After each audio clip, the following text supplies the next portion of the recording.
What's up, ladies and gentlemen? I have Wisconsin legend Brad Davison joining the show once again. Brad, how are you doing? Thank you for coming back on. Matt, appreciate you having me. Excited to be here. Looking forward to another great NCAA tournament to watch the Badgers take care of business. So life is good here in Spain, finishing up my basketball season, enjoying the time with my two girls over here in Santiago, Spain. Appreciate you having me on. Yeah, let's go. So yeah, this is the second episode with Brad. I had him on, I believe, in October, and it was a really good episode where we talk about some stuff of more substance than just basketball. We talk about his faith. We talk about him overcoming naysayers and haters and all that. It was a really good conversation. So if you want to check that out, I'll leave that in the description of this video. But let's get in the roadmap for this video. We'll talk, give you a little update with Brad's life overseas right now, and then we'll get into the Wisconsin Badgers and their upcoming matchup with Montana. But yeah, Brad, just talk about how's life going as a dad. You became a dad right after our episode, actually in October, I believe. But yeah, how's life going as a dad overseas?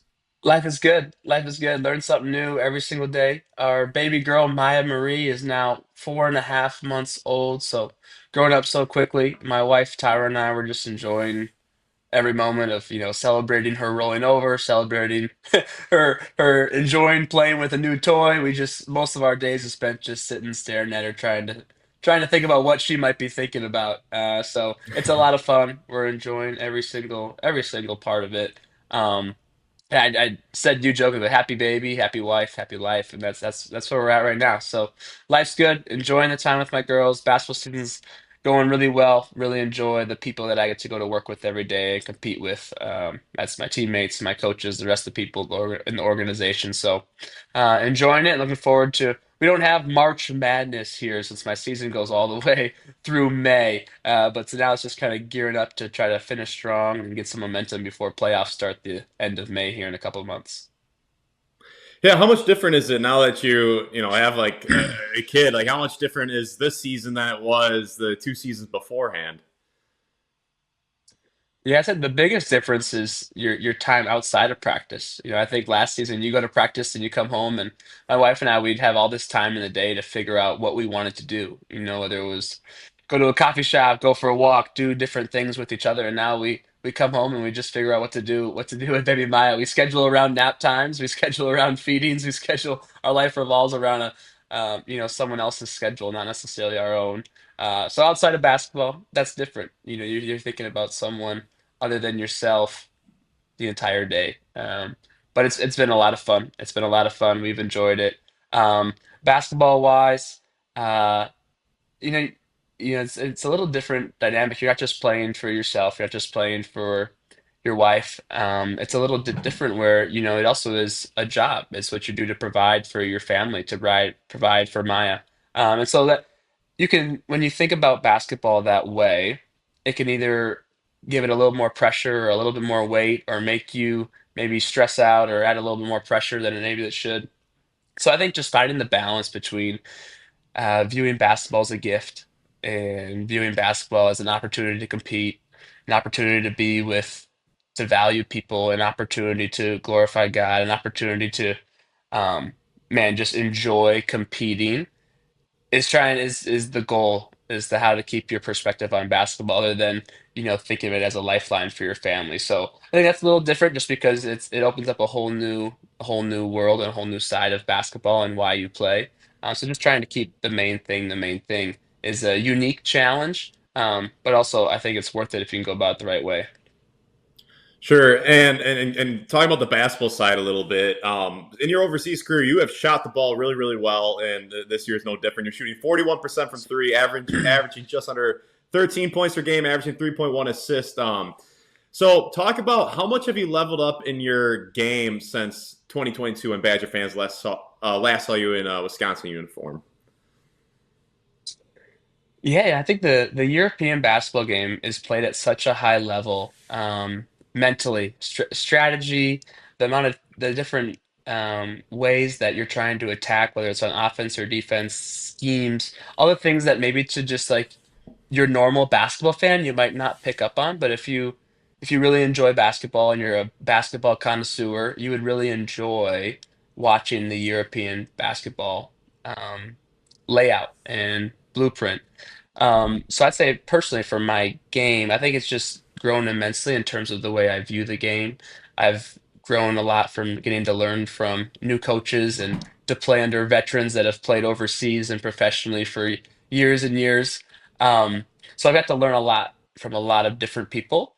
And then I think one of the a beautiful thing about European basketball too, which I think is really allows for development, and this is at the professional level, but even down to the youth levels, is we play one game a week. So we practice 5 times a week, for an hour to two Oh wow, hours.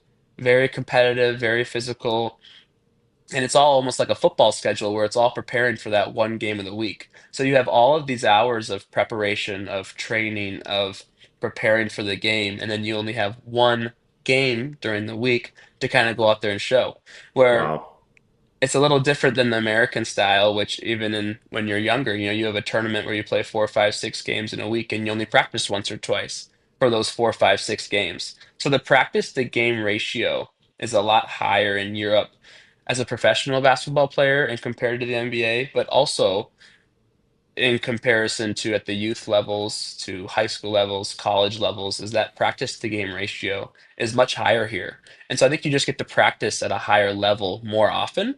And I think what that does for you is it takes your game to a new level because of how much you're practicing.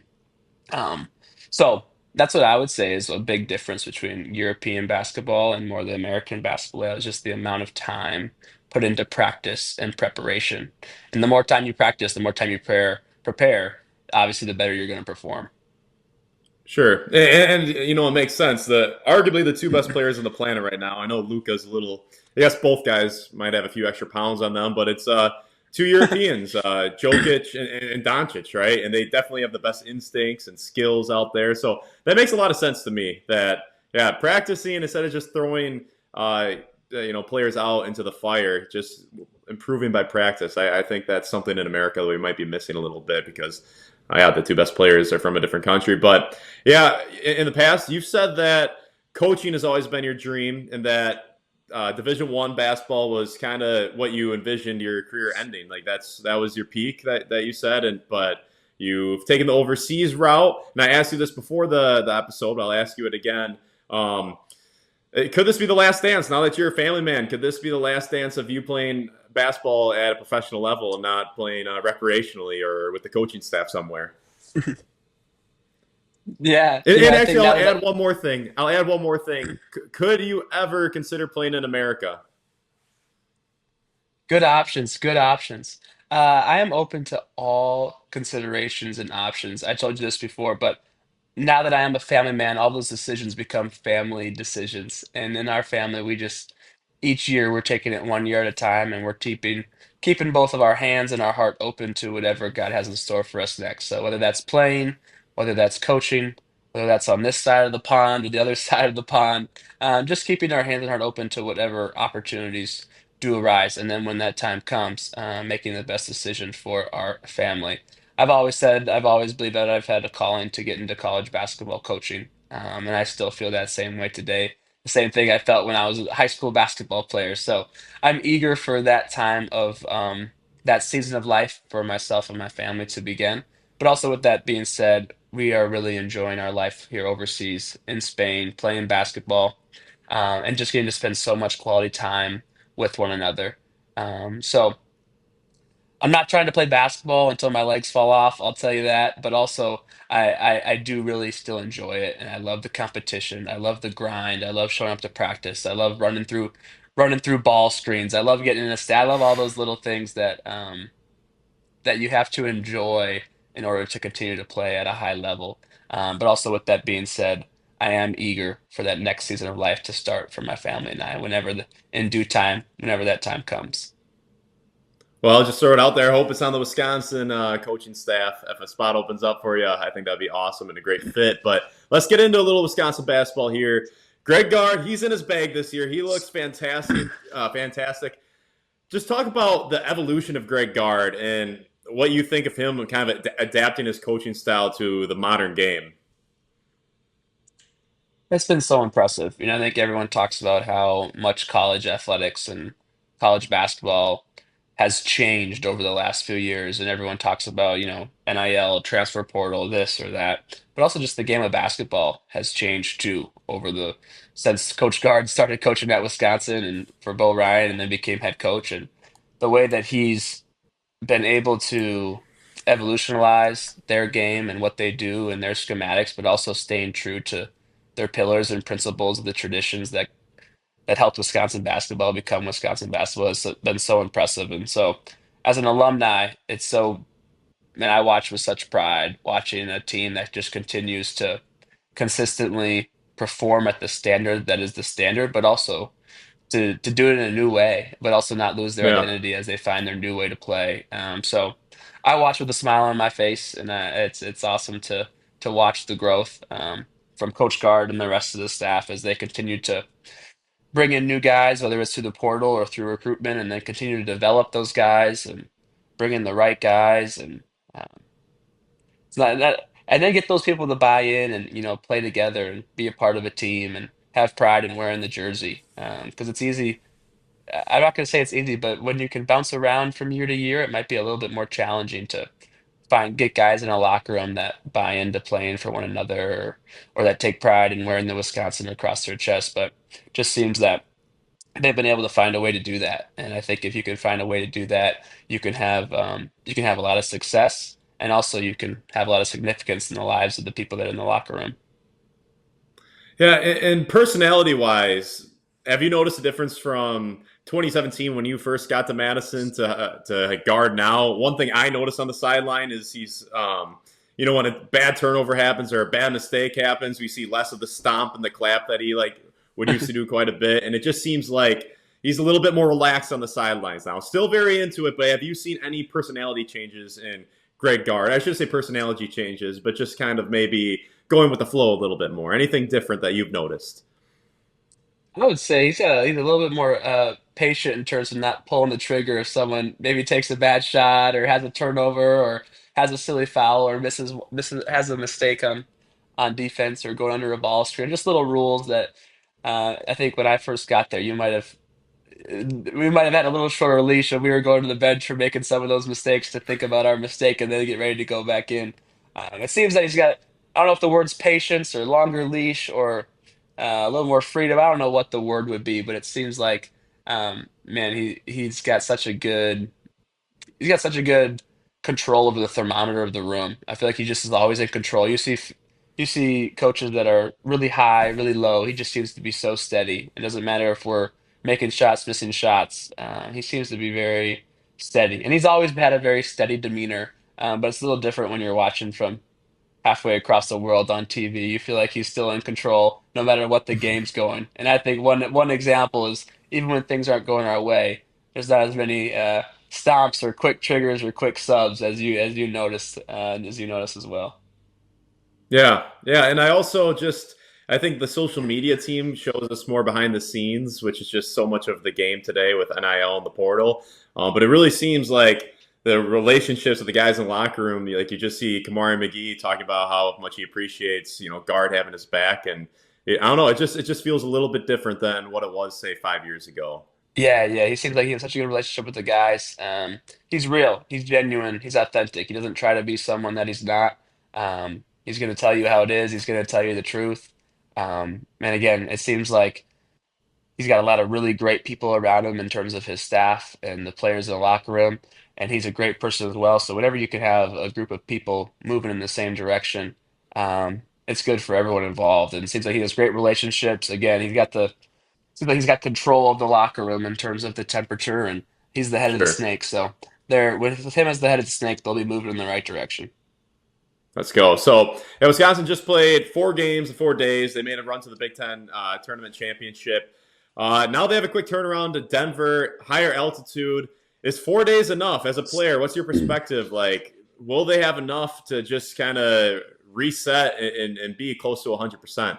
Yeah, I think mentally the guys will be ready to go. After getting such great momentum, playing at a really high level, ultimately coming up a little short. But I think they got their swagger back. They should have such great confidence with what they're able to do over the weekend. But yeah, the question will be physically getting their legs back. I'm sure they'll probably travel today or tomorrow and have a practice or two, and then get ready to play Montana. So um, I'm sure the athletic trainers and the team masseuses, everyone has their hands full trying to make sure everyone's geared up and ready to go. But I think everyone makes a little bit people talk more about all the different issues other than just, you have 40 minutes to go out there and play and you gotta make shots, you gotta stop them from hitting shots and try not to overthink it.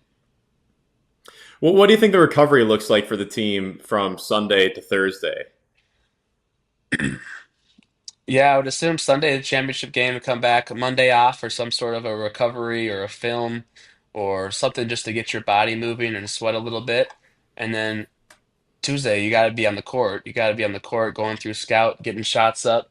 And Wednesday, I would assume I'm speaking for I have no idea. On Wednesday, I'm sure they're on the court with contact, running up and down a little bit to make sure that not only are you recovered, but also you have your wind and you have your conditioning for Thursday. So there's that fine line and balance between giving guys time off, but also making sure they're still physically and mentally prepared to play. And a lot of times, it's one thing that we'll do over here is even if we have an off day, we will go in and we'll do 5-on-0 or 5-on-5 half speed or just something to stay mentally engaged, even though you know that your body needs a little bit of a break, a little bit of a cool down, but to still be on the court, to feel the ball in your hands, to run up and down, to connect with the guys. I think that's really important too. So I'm assuming they're in the gym every day. I would assume that coach has some sort of a balance of not crossing that fine line of making sure that they have their legs and they have their ability to get the ball to the hoop and again chase over ball screens and run up and down as fast as they can. So there'll be that fine line that you try to balance, but also you gotta stay prepared. You gotta stay mentally on edge, so you can't just give them the time off to recover. Okay. And right now, Wisconsin fans aren't thrilled that the Badgers didn't land in Milwaukee. They're in Denver. As a guy who played in 4 NCAA tournaments and you played in Milwaukee, how much of an advantage is it to be playing in Milwaukee in front of the home crowd? Does it make much of a difference? Definitely, definitely. I think it just to have so much red in the crowd, to have the ebb and flow of the crowd on your side, it does make a big difference. But also, with that being said, Badger Nation travels so well, and I think I saw something that they never actually played a NCAA tournament game in Colorado before, or maybe even a Badger game in Colorado before. So I'll be interested to see how Badger Nation shows up in Colorado. But that's one thing that you can count on, no matter where Wisconsin's playing, there's gonna be a following. So I think everyone would have rather been in Milwaukee for closer travel, for fans, to be in Pfizer Forum, a more familiar environment. But also the thing that people might not think about is when you play so close to home in Milwaukee, it also raises the number of distractions. The Hmm. the different people that are going to come, family members or friends or colleagues that want tickets, that want to do this, that want to do this. There's all these different things that goes into it for players, for coaches. And I know that's one thing that Coach Gard used to always say is like we got to minimize distractions too. And the closer you play to home, the more distractions you have. So it's also Interesting. not the worst thing in the world to get to a new area, to get to a new setting, to kind of just lock down and lock in with the people that you're there with and take care of business and win 2 games and survive in advance and get one more week with the guys in the locker room. Interesting. Yeah, no, that's an interesting perspective. Yeah. And I wonder if there's just like another element of a little extra pressure, knowing all your friends, family, and all that will be in attendance. So, yeah. So my next question is: you guys played in Milwaukee in 2022. You guys were a 3 seed as well. Tough question for you, but which squad do you think is better, this year's squad or your squad in 2022?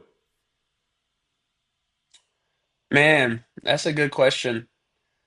Um, well, both squads have a very, very talented All-American, first team All Big Ten, All Big Ten Player of the Year caliber player. Obviously, Johnny Davis won the award, and John Tonje was right there. And John Tonje's been so impressive, just his ability to shoot the ball from three, his ability to attack the rim, just how physical he plays.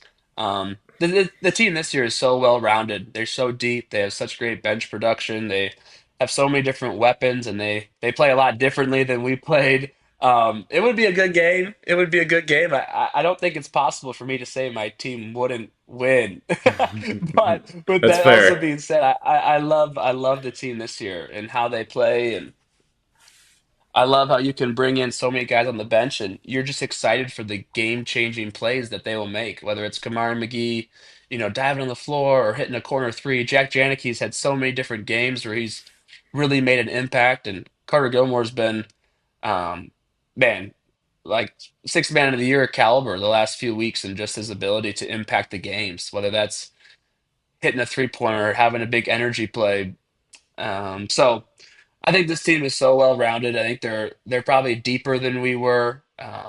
They do a lot of things as well or better than we did. But also with that being said, when my last year's team was healthy, we were a handful. We played at a really high level and won a lot of games and on the road and against good teams. So uh, yeah, Yes, I'm gonna sir. go 2022 because I can't not go 2022, but I love the team, this 2025 team, that's for sure. And something that's crossed my mind is the fact that Max Klesmit came the year after you left, and Wisconsin could have used Klesmit that year in 2022. And I wish we could have seen you and Klesmit team up. I think honestly, you guys would probably be getting in scraps on the floor because of how much you guys are diving and how aggressive and physical you guys play. But what do you think that duo of you and Klesmit would have looked like had he been there in 21, 22? He competes at such a high level. I love watching him play. He's one of those guys that he impacts the game in so many ways. And I think the team and his teammates probably and the coaches always knew that. But then when you finish the season and he's unfortunately in a boot and not playing, I think the rest of the fan base just kind of sees the impact that he has on the team, whether it's not necessarily, making shots or scoring points or being on the floor. But again, I think a player like Max has a lot of control over the temperature in the room, and his leadership probably goes a long way. So I know I really enjoy the time that I got to spend with him, whether it's on the phone or in person when I'm at UW. I know his teammates really respect him and they listen to him and they love to be around him. So I'm sure we've had a lot of fun. I think we probably would have won a lot of games, but I'm glad that he's had the career he's had there and he's done it so well. And being a kid from Wisconsin, I know how much he looked forward and has cherished the opportunity. And just seeing some of his quotes and the way he carries himself, and again, as an alum, it just makes you proud to see someone like that wearing the jersey and wearing it proudly, and also performing so well and keeping the standard. Have you guys ever matched up in some of like open gyms in the summer? And if you have, what does that look like?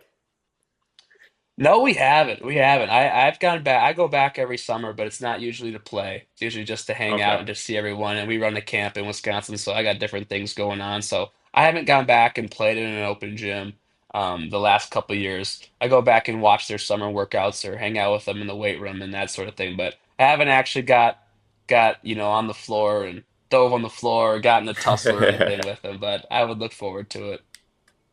Yeah. So yeah, you were teammates with Gilmore and Crowl for 2 years, with Ilver for a year. But yeah, and you mentioned it earlier that Gilmore has taken such a leap in his game. Did you see this coming from him? Like, did you know that he could do this? And for me, I always thought he was capable of more. I thought it was just more of a confidence and a mental thing, and it's great to see that he's doing it. But did you see this coming potentially down the road?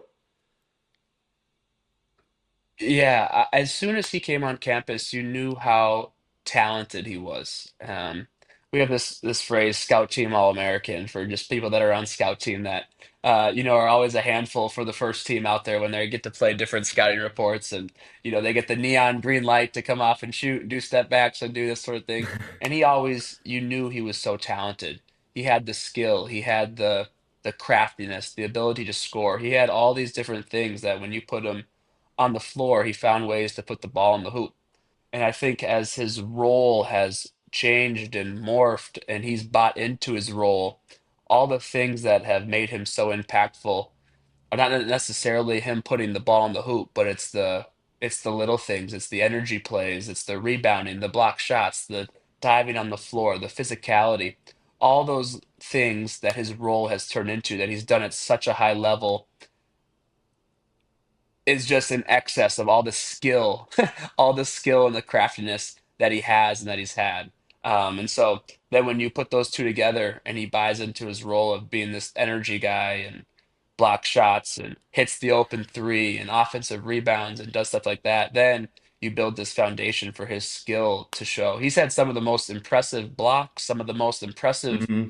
finishes and reverse layups and dunks and big time shots. So again, I think he's laid such a good foundation in terms of doing all the little things that his role calls for him to do to help his team win. And then when he's built that foundation, his skill level and his work ethic and the time he's put in has just shined so bright. And so as someone not as an alum, but as an ex-teammate and a friend and someone I call as a brother, like it's so cool to see how he's grown and the impact that he's had. And man, I hope he looks back on his career and is so grateful, but also so proud because there's not going to be very many people anymore that spend 5 years at one Yep. at one place and work their way all the way up to not just getting minutes, but like being as impactful as he's been, not just in scoring the basketball, but in the people in his teammates' lives, coaches' lives, and how he impacts the game. So, nothing but good things to say, and super, super cool to see. Absolutely. And just a few more questions before I let you go here. As I mentioned before, you were teammates with Stephen Crowl for 2 years. You guys started alongside one another. What are the biggest areas of growth you've seen in his game since he was your teammate? Man, he's always been. I love the everyone says like aggressive Steve. When aggressive Steve comes out, when he Mean got that technical Steve. foul on that block shot, and he gets the technical foul, you love that little mean streak that comes out. He's so competitive. He's so unselfish. His ability to pass. He has all these different things that you can't teach. In a 7-footer, and just his ability to remain consistent and to play within himself. And he's been on some great teams at Wisconsin, and he's been that centerpiece in the middle. His ability to score with his back to the basket, to defend the concepts that coach is trying to defend, like on ball screens and off screens. Again, he's one of my best friends. He's someone that I will always be close to. He was my roommate my last year. We were roommates on the Okay. road, so we have all sorts of great memories, and we stay in touch daily, weekly via Snapchat or text or whatnot. So love watching him play. I hope he gets a March Madness run here because he is so well deserving. Him, Gilmore, Max, all the guys that have been there the last few years. Um, Tonje, who's only here for 1 year. All the guys that everyone on the team, they deserve it. Players, coaches. So I'm excited to watch. I'll be cheering through and through. I'm so glad. Everyone's upset that they play Thursday morning and Thursday afternoon. I agree, but for someone that's 6 7 hours ahead, I love it. Yeah. I'll be watching while I eat dinner. So selfishly, it's right. So I hope they get recovered. Selfishly, it's right in the perfect time for me to watch, and I'll just be watching with such great pride and gratitude for those guys and the time and effort they've put in this year. So they deserve to make a run, and I'm excited to watch them. What do you think the ceiling is on this team, or what are some of the keys for them to reach that ceiling? I think they have extremely high ceiling. I think that's one thing that everyone's seen this year is they've had such a great offense and their ability to shoot threes, their ability to run up and down. They have so many different weapons, and the offense has gotten a lot of praise, as it should. But also, the phrase "offense wins games, defense wins championships." I think for a lot of my teams, our defense was always at a really high level and our offense had to catch up. Where for this team, the offense has been at such a high level that the defense has had to catch up at times. Sure. And so I think that because of that, the ceiling is very high and higher for this team than maybe some Wisconsin teams in the past because they can put the ball in the hoop. Again, it's going to come down to making shots. When you live and die by the three-pointer a little bit, you got to be able to make shots. But I think they've proven over the last 10, 12 games that their defense is coming along, and they've been holding teams to a really good field goal percentage. They've been making it tough. They've been able to grind out some games where they haven't, necessarily shot the leather off the ball. So I think the ceiling's extremely high, and the reason why is because of their offensive firepower. But I think the key to making that ceiling is even if there comes a game where they're not making their shots, they now have the ability. And I think Coach Gard called it their bite back. They now have their ability to hold someone to 60 or to 65 and survive by scoring 70 points instead of running up and down and trying to outscore someone to 85. Because in the tournament, Sure. sometimes stuff happens. The ball doesn't go on the Yep. rim, or someone gets hurt. Or I look at my last game against Iowa State. It was 45 to 48 or something like that. And sometimes it happens. You got to be able to grind out those games. So and their ceiling's so high. I think they have such a good opportunity. Um, and I'm so excited to watch them. They deserve it. Yeah, the big key I have is we mentioned it just before. I'm telling you, Mean Steve, man, when Mean Steve comes out, this team reaches another level. And I will say another thing that I noticed in his improvement is sometimes he's had like I don't even know like maybe a bit of a hitch in his shot. It's not there anymore. Like his shot looks really good right now. I'm really liking how his Yeah. form looks, and he's shooting 40% from three now. And Mean that's raised Steve, up. I think he's confident closer to the Steve. 30. Yeah, Yeah, mean Steve, confident Steve, aggressive Steve. Just him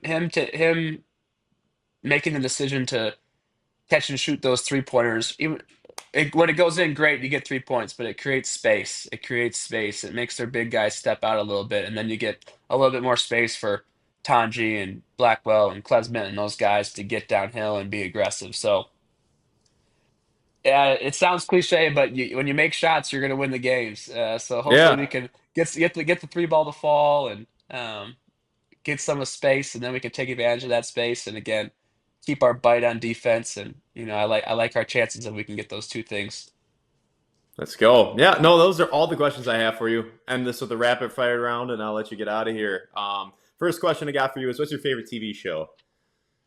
Favorite TV show is 24 with Kiefer Sutherland, Jack Bauer. All right, favorite pizza topping. Favorite pizza topping would be pepperoni. Favorite book. Favorite book is Lead for God's Sake. Okay. Favorite ice cream flavor. Favorite ice cream flavor would be cookie dough or cookies and cream. Favorite music genre. Country or Christian worship would be my favorite music genre. Okay. If you're at a restaurant, are you getting super salad? Am I getting a super salad? Yeah. No. Oh, well, No. I guess the question was soup or salad. Like which Oh, one? am I getting a soup or salad? Oh, I'm getting a salad. Okay, okay. I'm getting a salad. Favorites. Or do you have any superstitions?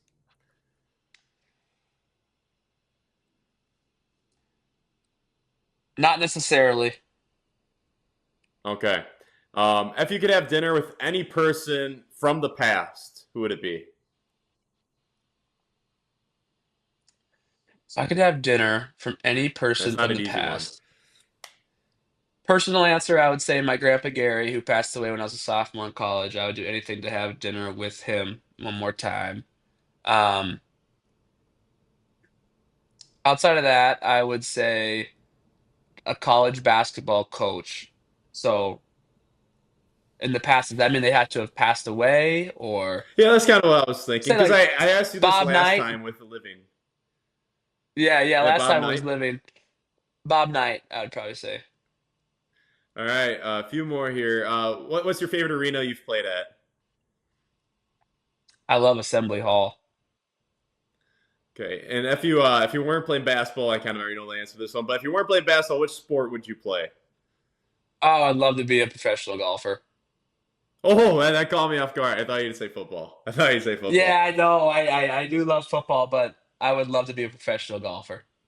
A little less taxing on the body, unless you're Tiger Woods. Unless you're Yeah, Tiger yeah. Woods, but a little less taxing. Yeah, he's had a rough Uh, go. yeah. Wait, did you get recruited to play D1 football as well? Wasn't that the story? I did. I did. Yeah, I had to make the decision when I was a junior year of high school what direction I was going to go. Sure. And then last one. What do you prefer, texting or phone call? Phone call. I'm a FaceTime guy. If I'm calling someone, it's usually a FaceTime. Yeah, you're hopping on StreamYard. All right, Yep, hopping ladies on and StreamYard to gentlemen. connect. Yes, sir. Yes, sir. Ladies and gentlemen, that's Brad Davison. Thank you so much for making it to the end of the video. Hit subscribe, and Brad, thank you for your time. I really appreciate it. And best of luck the rest of the season. You got it. Appreciate you having me. Go Badgers.